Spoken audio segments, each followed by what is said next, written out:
Good evening and welcome. I'm Lady Creepypasta. There is a theory when it comes to nightmares that if you die in your sleep, you die in real life. But what if that isn't the whole story? Today's tale comes from author Christopher Maxim.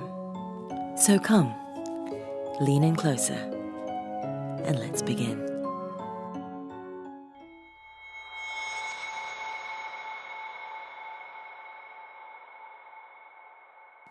I'm an avid dreamer. I'm fascinated by the sleeping mind, and as such, I keep a dream journal to catalogue every thought that passes through my brain at night. I set at least one alarm every day so that I'm able to wake up during REM sleep and recall my grandest dreams. Sometimes I just go back to sleep, but for the most part, I keep up with it. It's been an enlightening experience, and so far I've filled a couple dozen notebooks. In addition to my cataloguing my dreams, I also study the phenomenon. I've read almost every book on the subject and watched countless documentaries. I even took an elective back in high school called The Dreaming Mind. I was one of 7 kids in the class. In other words, most of my waking life is consumed by sleep, in one form or another. One day, I visited the local authors section of the town library in the hopes of finding a book on dreams that I hadn't read yet. This was the one section I'd never been in. I expected to find a bunch of self-published romance novels, and for the most part I did, but there was one non-fiction title that caught my eye. It was called Sleep Tactics, Exercises for a Mind at Rest by Jack Grovewood. The blurb on the back was vague and made it seem like a self-help book with quotes like, "Learn the secrets to a good night's rest and feed your mind's insatiable appetite for better understanding." Not a book on dreams per se, but it did pique my interest. Delving into the book more at home, I found it to be more up my alley than I had previously expected. It was filled with chapters pertaining to lucid dreaming, meditation, and even sleepwalking. I was already familiar with most of the content, but it turned out to be an enjoyable read. It wasn't until the last chapter, though, that I was taken completely off guard. I will outline most of it below. Chapter 16. How to Exit Your Body. Disclaimer, this is not an OBE or out-of-body experience. As stated in Chapter 8, Out of Body, Out of Bed, I do believe in OBEs, but I find that they're just another form of dreaming. What I'm about to divulge to you is something completely different. It's neither an OBE nor a dream state. This is a way to truly exit your body using sleep paralysis as the catalyst. Before I discuss specifics, I'd like to go over a few prerequisites. In order to pull this off, you have to be proficient at lucid dreaming. What I mean by this is that you need to have lucid dreams on a regular basis and retain lucidity for long periods of time in these dreams. It also helps if you're able to manipulate your dream environment while lucid. If you only lucid dream on occasion, you'll have to practice and train your mind to do so more often. See Chapter 6, Becoming a Lucid Lucy. If you, however, are unable to lucid dream or have never experienced one before, this is not for you. You will not be able to do it, I'm afraid. Another requirement is sleep paralysis. Most of us have experienced this at one time or another, but it will help immensely if you experience it regularly. Coupled with lucidity and a focused mind, sleep paralysis is your only way out of your own skin, so to speak. That's all you need in the way of mental capabilities, more or less. It's an added bonus if you've had an OBE or have even had a wake-initiated lucid dream. See Chapter 7, Wake Unto Sleep. Now, onto the fun part. I'm going to lay this out in a step-by-step fashion, followed by a more detailed explanation of what to expect upon achieving your first departure. Keep in mind that results may vary. Step 1. Fall asleep on your back in a slanted position. It could be on a recliner or a car seat, but your body has to be diagonal relative to ground level. That's the only way I've ever been able to get this to work. For one reason or another, gravity plays a role. Step 2. Attain sleep paralysis. This is more of a waiting game than a step, as you can't really execute this at all. You'll just have to keep trying until it happens. When it does happen, lucidity is the key.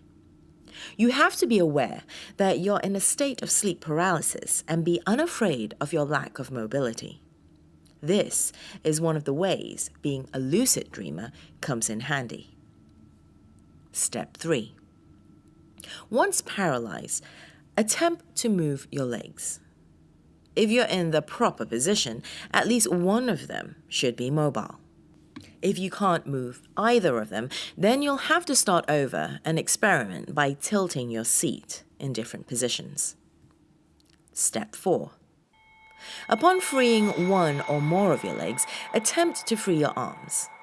They should feel incredibly stiff and heavy, and you shouldn't be able to move them, try as you might.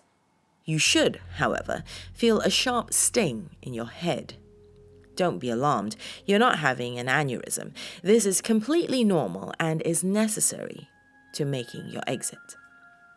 Step 5. As difficult and as strenuous as it may be, keep trying to move your arms. As you do this, attempt to move the rest of your body as well. Put everything you have into fighting the paralysis. Don't just fall back asleep. Step 6. As you wrestle with your body and mind, the stinging sensation in your head is going to get exponentially worse. It won't cause you pain, but it will create great discomfort. Let it happen. As the sensation in your brain builds, you'll start to feel yourself drift away from your body. Don't fight it. Your mind is like a rubber band, and it will want to bounce back from where it's being stretched. Don't let it. Follow the flow of departure. If you steal your mind's focus and follow these instructions to a T, you will have successfully exited your earthly meat sack and unlocked the marvel of the mind that has only just begun to be understood. And that's the gist of it. The author went on to say that the world you find yourself in upon departure will harbor some differences to the one you started in. It will appear similar in almost every way. However, there will be no people there. None at all. On top of that, nothing will budge. Everything remains in its place, as still as it can be. After explaining how to re-enter one's body, the author ended the chapter with an eerie warning. Whatever you do, don't go near the water. Needless to say, I was dumbfounded. The entire book, up to that point, was factual. But that last chapter seemed like something right out of a science fiction novel. It certainly made for an interesting read, but I couldn't make heads or tails of it. Why have such an out-of-place pseudoscience chapter in an otherwise reputable book? It didn't make any sense. About a week passed before I thought about the book again. It was just about time to return to the library, so I decided to reread it, namely that last chapter. As absurd as it seemed, I teetered between laughing it off once and for all and actually giving it a shot. I did meet all of the requirements, and it would amuse me to some small extent. I could, at the very least, say I tried it out. After much private deliberation, I decided, why the hell not? I knew it wasn't going to work, but part of me thought that maybe something would happen. Plus, was there really anything better for me to do during an episode of sleep paralysis? The only minor nuisance was that I'd have to sleep on one of my recliners instead of the comfort of my king-sized Serta mattress. But it would only be for one night. I'd slept on worse things before. Long story short, I had 3 episodes of sleep paralysis on the night in question. First one, I was too groggy, completely forgot about the book and quickly fell back asleep. Second one lasted a bit longer, and I remembered to try the method. I could just barely move one of my legs, and upon trying the arms, I did feel a small but noticeable discomfort in my head. I wondered for a split second if the method was really leading to something, and then became a bit excited over it. Because of this, I woke up. Reflecting on what had happened, I became intrigued. I still didn't believe that I could exit my body, but I knew something was going on. I decided to tilt the recliner back a bit and try again. This time, I would have better control. Next episode came pretty quick. I hadn't fallen asleep yet, but my body was getting ready to. This is it, I thought. I allowed the paralysis to fully set in before attempting anything. It was difficult not to fall asleep, but I managed. This time around, I was able to gain full control over my left leg. I moved it back and forth a bit before trying to free my arms. True to the method, they wouldn't budge and felt oddly stiff. More than usual. This is when the familiar sting set in. It jarred me, but I kept going. The more I tried to move my arms, the greater the sting grew. Believe it or not, as I continued, I did, in fact, feel myself drifting away from my body. I tried to keep it up, but my nerves got the best of me. I lost all control for just a moment and jolted right back into my body, immediately waking up in the process. This experience startled me. It was beginning to seem more and more likely that the last chapter of the book was somehow accurate. My curiosity became aroused to such an extent that I had to tell someone about it. Luckily, I knew just the person. My buddy Josh is a character. He believes in a lot of what I don't. Because of this, we butt heads a lot on a lot of topics. In simple terms, I'm a skeptic and he's a believer. One thing we both share a love for, however, is dreams. He's the only person I can talk to at length about the subject. He also happens to meet the same requirements for departure. I was hoping he could join me in a sleep session and help me get to the bottom of what was happening. I called Josh up and told him everything. He was ecstatic, as I knew he would be. He agreed to meet me the following night at my place for departure. In his mind, this was definitely going to work. But I was still wary. In any case, I was happy to have someone else to tag along for the ride. Fast forward to the following night. We hang out for a bit and I show Josh the book. His eyes grow wide upon reading the final chapter, and he can't wait to try it out himself. I told him not to get his hopes up, but it was clear to me that they already were. We laid down at opposite ends of my living room on my 2 recliners. Josh cracked a joke about how this was the first night we'd be sleeping together. I threw a pillow at him, and we were off. Shut Eye was right around the corner. This is when things get weird. I didn't have an episode of sleep paralysis right away, but I did end up waking a few hours into my nap. I noticed that Josh was fast asleep in the recliner across the room. Having to empty my bladder, I walked past him to get to the bathroom, tripping over his leg in the process.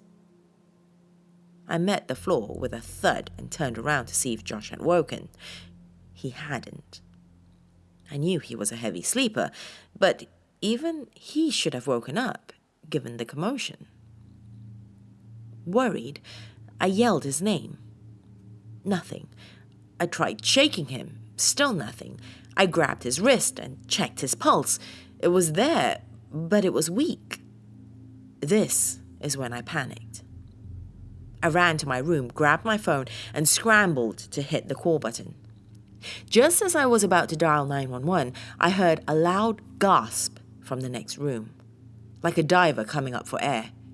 I ran out to the living room, and to my delight, Josh was awake. He looked up with me, with eyes wide, and said, "Dude, it fucking worked."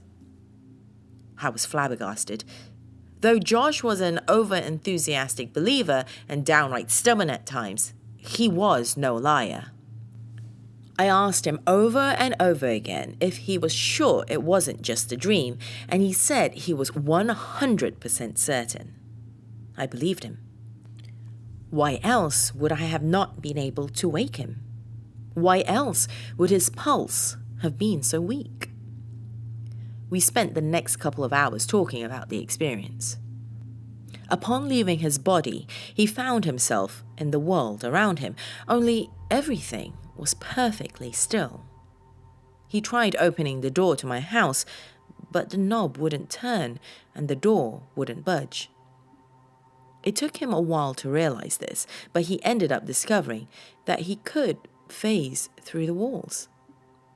This was one of the reasons that had caused me to think that it might have been a dream. Josh went on to tell me that the world looked different as well.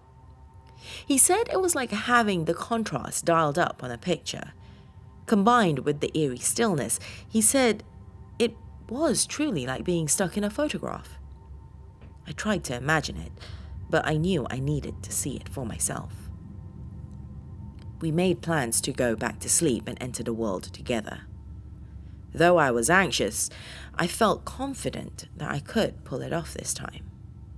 And I did. I made my first successful departure that night and found Josh waiting in the living room for me, next to my sleeping body. While seeing ourselves sleeping was fascinating in itself, I wanted more than anything to see the world outside. For a few weeks, Josh slept over my house and we explored the new world. It was fun and downright addicting. Curiosity was what kept us going. We wanted to know more about the odd realm we'd found ourselves in. Here are just a few of the things we learned. The lighting is fixed.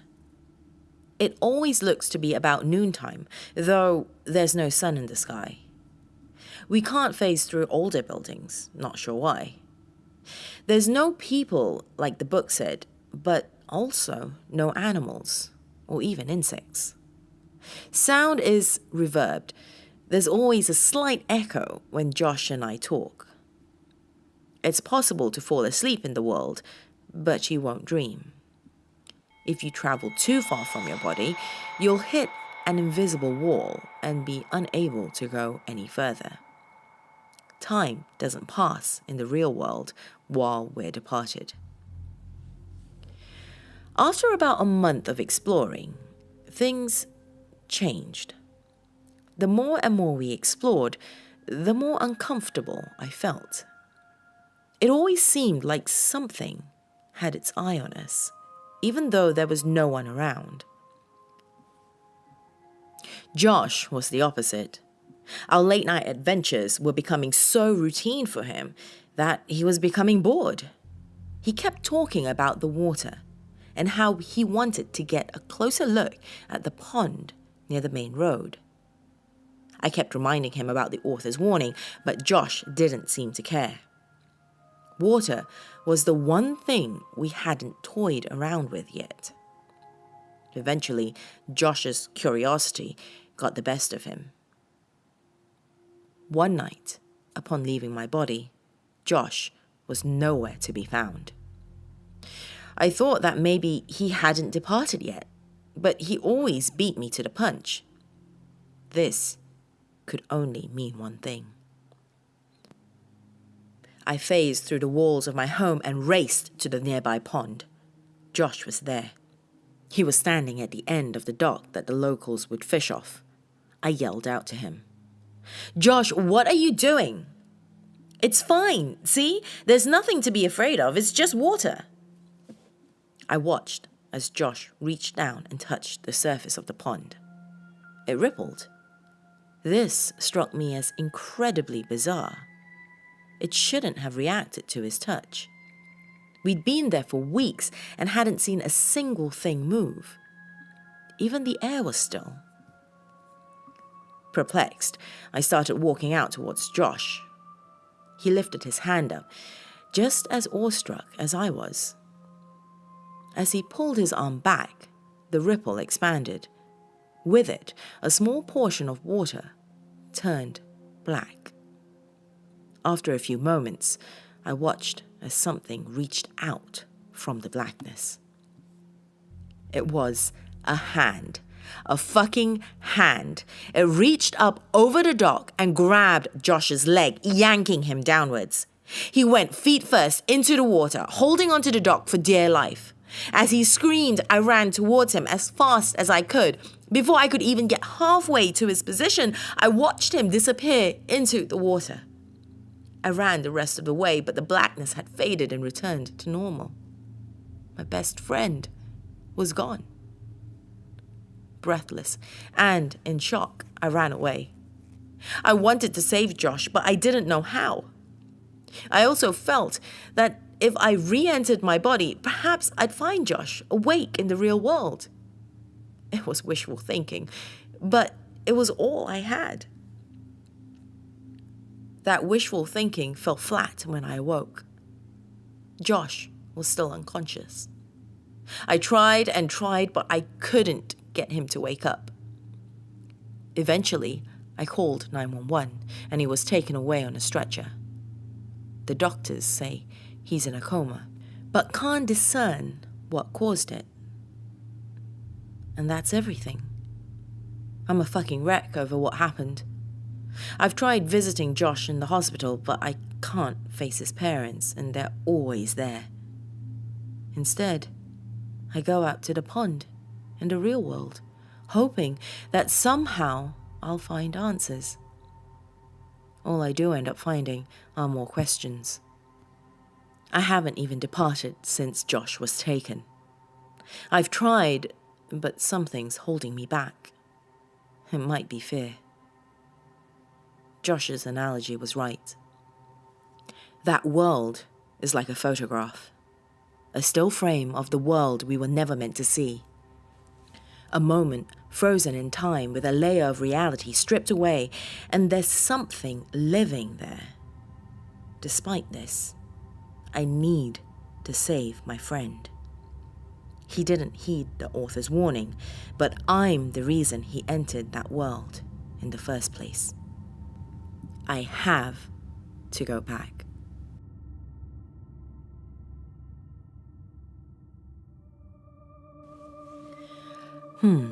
So that's an interesting theory.